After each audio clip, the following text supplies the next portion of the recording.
Tama dahil kung saan ang tama ay nandoon ang Diyos. Yan nga ang naging pahayag ni Senator Marcoleta at isa sa talaga namang lumalaban ngayon sa issue ng korupsyon na nangyayari sa bansa. Pero bakit tila hindi lahat ay pabor sa kanya? Katulad na lamang nitong si OG Diaz na lantarang ibinahagi sa kanyang social media post na hindi niya binoto ang nasabing senator. Kahit na nga ipinaglalaban ang alam niyang tama, ay tila hindi tama ang tingin sa kanya ng ilan. Ayon kay OG Diaz, I am proud na hindi ko binoto si Rodante Marcoleta. Proud ka din ba? Well, hindi ito ang naging sagot sa kanya ng marami.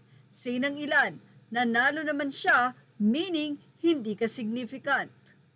Na-boom nga daw dito si OG Diaz dahil ilang mga netizen ang sinabi na call an ambulance not for me for OG Diaz. Lol, hindi ka na significant, laos ka na kasi. Boom panis, kakamping ka talaga. Haha. Narito pa ang tila naging buwelta ng mga supporters ni Senator Marcoleta kay OG Diaz. Anila, this did not age well. New witness surfaces courtesy of Marcoleta. Kain lang muna, OG. Hahaha, feeling significant lang pala. Boom, back to you. Si OG na walang mahalaga sa kanya kundi chismis dyan siya yumaman pero sa totoong issue ng bansa, walang pakiyan. Say pa ng ilang netizen, OG Diaz, salamat naman dahil hindi ka kakulangan sa boto ni Senator Marcoleta.